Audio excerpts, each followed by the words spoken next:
You're listening to the North Star Law Firm podcast. Clear, practical analysis of tax and bankruptcy matters that affect business owners and individuals. Each episode breaks down a current legal development and explains what it actually means for the people who have to deal with it. Brought to you by North Star Law Firm in Houston, Texas. Here's today's topic. So if I told you that someone who is actively in the middle of a bankruptcy right now actually has a better shot at getting approved for a mortgage than someone who's been, completely debt-free for 2 years. You'd probably call me crazy. I would absolutely call you crazy. Yeah. I mean, it completely breaks how we think about financial responsibility. It really does. It breaks pretty much every rule of the cultural mythology we've built around money. Yeah. We sort of treat bankruptcy like this financial death sentence. Like a permanent scarlet letter that just follows you. Exactly. The assumption is that, once you file, you are just locked out of the American dream, exiled from the banking system entirely. And, that fear stops so many people from actually getting the help they need. So today we are going to tear down that folk mythology. We're doing a deep dive into a practitioner's guide written by Phillip Zagotti. He's a bankruptcy attorney and a CPA based in Houston, Texas. Right. And because he literally sits across the desk from people at their absolute lowest financial moment, he's the one who has to explain what their life is actually going to look like 3, 4, maybe 5 years down the road. Yeah. And our mission for this deep dive is to look at the exact published rules that the mortgage industry actually uses to approve post-bankruptcy applications. Because the reality isn't just different from what you might think. It's incredibly methodical and surprisingly forgiving. Forgiving, yeah, but highly structured. I mean, the mortgage industry doesn't operate on emotion, right? They operate purely on risk assessment. Right.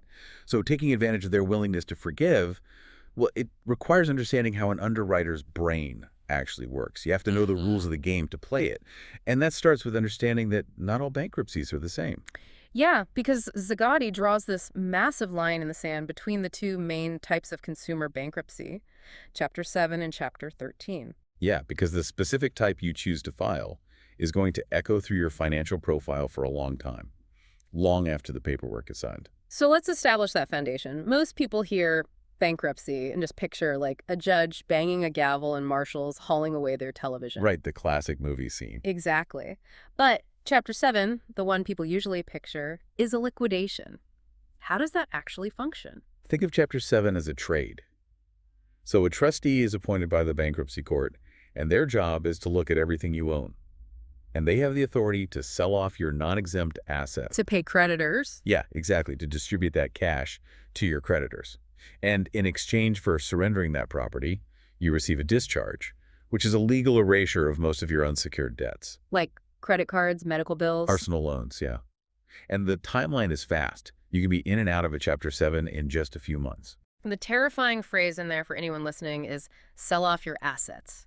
People immediately assume they're going to lose the shirt off their back, their car, their wedding ring. But the key word you used is non-exempt.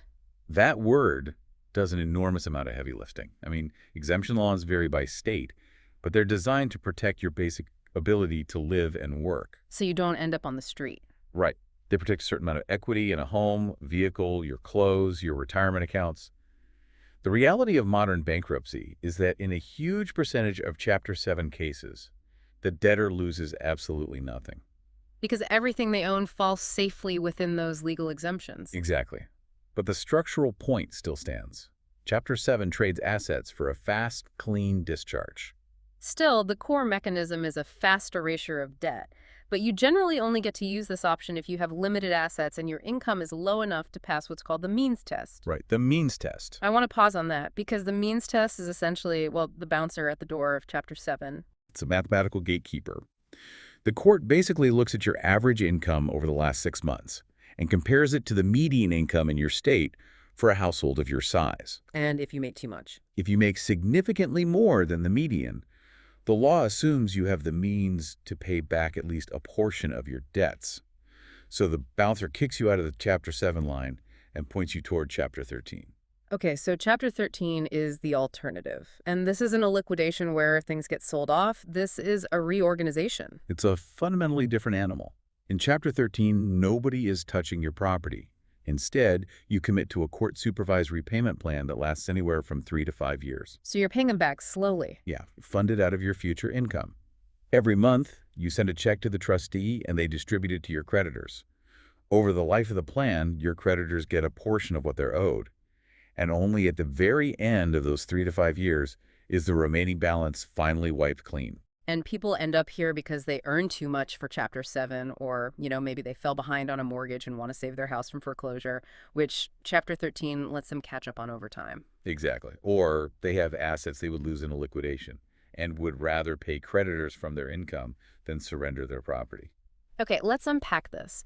Because if we look at this through the lens of buying a house later, from an underwriter's perspective, Chapter 7 is like hitting Control-Alt-Delete on your debts, or it's just a resure. But Chapter 13 is like being put on a strict financial diet where every meal is logged. That is exactly how they see it. Because, an underwriter's entire job is to predict your future behavior based on your past behavior. Right. So when they open up a file for someone who recently went through a Chapter 7, what is the data telling them? It just shows a massive amount of debt that was legally eliminated. It's a blank slate. Yeah. It shows obligations erased, not obligations met. That's not a moral judgment by the underwriter. It's simply what the file shows. But with Chapter 13... With the completed Chapter 13, it tells a completely different story. That borrower has spent 3 to 5 years making documented, court-supervised monthly payments. Without fail. Without fail. Every one of those payments is hard evidence of exactly the behavior a mortgage underwriter is trying to predict. Can this person reliably make a scheduled monthly payment out of their income? Wow. So the underwriter actually prefers the person who was on the financial diet over the person who just got a clean slate. They absolutely view a performing Chapter 13 more favorably than a recent Chapter 7, yeah. And because the mortgage industry views these two chapters so differently, they apply completely different timelines to each when you finally decide to apply for a loan. Let's talk about the clock. The clock, yes. Waiting periods or seasoning are incredibly rigid. But the most crucial thing to understand here is that clearing the waiting period only makes you eligible to apply. Right. It's a gate, not a guarantee. Yeah. Hitting your 2-year anniversary doesn't mean a bank automatically hands you a set of house keys. Exactly. And before we even run through the grid of the timelines, we have to warn people about when this clock actually starts ticking, because this ruins so many timelines. The starting line. Yeah. The clock starts at the discharge date, not the filing date. Oh, man. So you can't just count from when you handed the paperwork to your lawyer? No. And it's a brutal reality check for a lot of people. They think, well, it's been 2 years since I filed, I should be good. But if the court only issued their official discharge decree 18 months ago, they're getting rejected. For mortgage purposes, day 1 is the day the judge legally clears you. Exactly. Okay, let's lay out the actual grid so people know what they're facing. For conventional loans, so your standard Fannie Mae and Freddie Mac mortgages, you're looking at a 4-year wait from a Chapter 7 discharge, right? Right. And for a Chapter 13 discharge, it's a 2-year wait for conventional. But if your Chapter 13 was dismissed, meaning you dropped out of the repayment plan, the wait jumps to 4 years. Which makes sense. You attempted the diet and couldn't sustain it, so the underwriter requires more time to trust you again. What about government-backed loans like FHA and VA? For FHA and VA, it's just a 2-year wait from a Chapter 7 discharge. USDA requires 3 years. And jumbo loans? Jumbo loans are the hardest road. They're entirely lender set, usually demanding anywhere from 4 to 7 years. Okay, but here is the Chapter 13 loophole we teased at the start. FHA, VA, and USDA guidelines may actually allow you to finance a house while you are actively in a Chapter 13 plan. Yes, during the plan. Wait a second, you're telling me someone who is actively in a bankruptcy can get approved for a mortgage, while someone who completely finished their Chapter 7 has to sit on the sidelines for 2 to 4 years. How does that make sense? I know, it sounds backwards. All right. But if we connect this to the bigger picture, government-backed programs like FHA are intentionally designed for the rebuilding borrower. Okay. So if you're in Chapter 13, you can prove you have made 12 consecutive months of on-time plan payments. The FHA views you as currently reliable. Just 12 months. Yep. You do need to get written permission from the bankruptcy court or your trustee to take on new debt. But if they sign off, the FHA is happy to give you a mortgage. The Chapter 7 borrower just hasn't had the opportunity to generate that kind of hard, ongoing evidence yet. That is wild. Now, Zagotti also brings up Overlays, which sounds like another hurdle. What is an overlay? An overlay is basically an individual lender adding its own stricter rules on top of the agency minimums. So the FHA might say 2 years, but your local bank says 3. Exactly. The FHA rule is a floor, not a ceiling. So if one lender denies you due to an overlay, don't assume you're unmortgageable. You just need to find a lender who underwrites directly to the agency minimums. Got it. Okay, so the waiting periods are fixed rules. But life doesn't always play by fixed rules. What if your bankruptcy was caused by a massive, unexpected crisis? Is there any way to adjust the timeline? You're talking about an extenuating circumstance. This is a highly guarded exception. It is rigidly defined as a one-time event outside your control that is unlikely to recur. So a serious illness, death of a primary wage earner in the household. Involuntary mass layoff, yeah. It has to be an external shock. Yeah. Because of that strict definition, any bankruptcy that stems from financial mismanagement will never qualify. But Zagotti mentions that divorce is usually excluded from this. I have to push back on that. How is a divorce not an extenuating circumstance? If my partner suddenly drains our accounts and leaves me with the debt, how is a bank saying, well, you chose to get married, this isn't out of your control? That feels wildly unfair. It feels incredibly unfair on a human level, for sure. But remember, the underwriter is looking at a legal and structural reality. Meaning what, exactly? In the eyes of the mortgage guidelines, a divorce is a legal proceeding. It involves volitional decisions. You hire lawyers, you negotiate property settlements. So the financial destruction is viewed as at least partly within the realm of human choice. Yeah, getting hit by a bus is a random act of the universe. Dissolving a marriage is a legal contract. Though some conventional lenders might make an exception if the divorce produced a truly documented catastrophe, government loans almost universally reject it. And even if you do have a clear-cut tragedy, you can't just write a heartfelt letter to the bank. Zagotti hammers home that the story doesn't matter without third-party proof. Oh, absolutely not. You need medical records, death certificates, severance letters.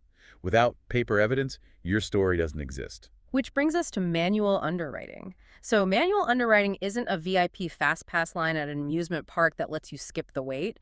It's just a human checking your ticket instead of a barcode scanner, making sure your extenuating circumstance is actually valid. That is the perfect way to frame it. Manual underwriting itself does not shorten the wait on its own. The published guideline is what gives you the exception. Exactly. Manual underwriting is merely the vehicle. A human evaluates the file directly instead of an automated system. Furthermore, even with airtight documentation of a tragedy, you still must prove you've reestablished your credit since the event. You still have to show you're financially healthy now. Right, the exception only addresses history. It doesn't excuse the present. So let's talk about the present. Once that human underwriter is finally looking at your file, what exact metrics are they analyzing to determine if you are a safe bet? Let's look under the hood. Well, the cardinal rule here, and this is huge, is that a single new late payment after your discharge is actually more damaging than the bankruptcy itself. Wait, really? A missed credit card payment is worse than a bankruptcy? Yes, because it shows the problem is ongoing. The bankruptcy is a fully explained dated event in the past, but a new late payment tells the underwriter that the instability is happening right now. So flawless payment history post-discharge is non-negotiable. What other factors? Stable income, low debt-to-income ratio, or DTI, cash reserves. We hear DTI thrown around a lot. What is that actually measuring? It's just a mathematical ratio comparing your gross monthly income before taxes to your required minimum monthly debt payments. Underwriters want to ensure you aren't redlining your budget every month. They also look incredibly closely at your documented on-time rent. Why rent? Because underwriters use rent as the closest proxy for how you'll perform on a mortgage. Okay, here's where it gets really interesting. I always thought the credit score was the holy grail of buying a house. But the source says money beats credit. I've got to ask, why would a lender care more about cash in the bank than a perfect credit score? Because a credit score represents a history of managing obligations, but it doesn't actually put dollars in the account on the first of the month. That is such a good point. Right. I mean, income and cash cure more problems than a high credit score. A borrower with a bruised 640 score but 6 months of cash reserves is a way better risk than someone with a 780 score who has zero in the bank. Because if the water heater breaks, the person with cash can fix it and still pay the mortgage. Exactly. Money gets you in the door and absorbs risk. However, the score dictates the price, the interest rate you'll pay for the next 30 years. So knowing exactly what the underwriter is looking for means the waiting period shouldn't be spent just watching the calendar. It's a specific window of time meant to be used strategically. How do you actively build that profile? The most practical tactic is opening a secured credit card. Mm. You keep the utilization under 30%, ideally under 10%, and you just pay it in full every month. And there's a detail here about favoring revolving accounts over installment loans. I love this part. Using an installment loan, like a car loan, to rebuild credit is like a firework, right? It goes off, you pay it, the account closes, and it stops generating evidence. Yep, the show's over. But revolving credit, like a credit card, is like a campfire. Even at a zero balance, it keeps burning and sending smoke signals to the credit bureaus that you're reliable. I love that campfire analogy. And what's fascinating here is that disciplined borrowers can reach a 640 to 680 score in just 18 to 24 months. By the time the calendar clears, the underwriter is looking at a completely different financial identity. And you can also use this thing called the FHA two-step. Yeah, it's a great strategy. You use the FHA loan to get in the door sooner, since the wait is only 2 years. But FHA comes with permanent mortgage insurance. Which nobody wants. Right. So you use FHA to buy the house, let your credit heal, and then a few years later you refinance to a conventional loan to drop the mortgage insurance. That's brilliant. Use the forgiving program first, then upgrade. But you also have to do report maintenance, right? Checking for post-bankruptcy error. Oh, absolutely. Discharged debts often still show active balances by mistake. You have to dispute those. And whatever you do, don't open several accounts at once trying to build credit fast. It just looks like financial panic. Okay, here is the ultimate question. What happens when your waiting period is over, but the bankruptcy is still sitting right there on your credit report? Because a Chapter 7 stays on a report for 7 to 10 years. It does. But if the mortgage seasoning period is over, the report entry is really just a historical footnote. So the underwriter sees it, but they basically don't care anymore. Exactly.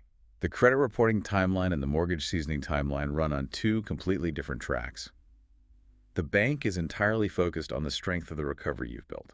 That is so encouraging. So to summarize our deep dive today, bankruptcy is a legal process with a defined aftermath. The rules are knowable. Whether you filed Chapter 7 or 13 changes your timeline, but in all cases, the clock is just a gate. It's just a gate. And success comes to those who use that time to build cash reserves, maintain flawless post-discharge payments, and generate ongoing credit evidence. We basically answered the question we started with. Is your financial life permanently damaged? And the answer is no. It's absolutely no. And, I'll leave you with a final thought to mull over.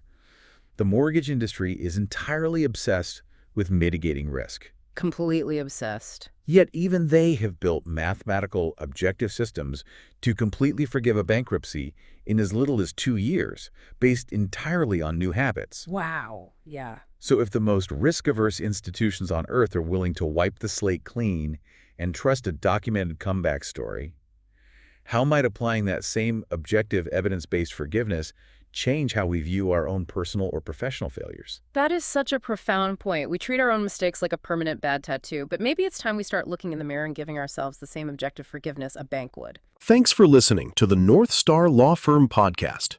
This podcast is produced for general educational and informational purposes only and should not be construed as tax, legal, financial, or accounting advice for any specific situation.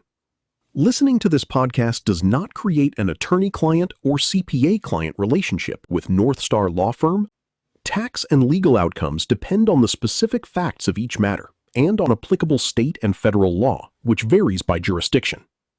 If you have a matter that requires professional advice, consult a qualified attorney or CPA licensed in your jurisdiction.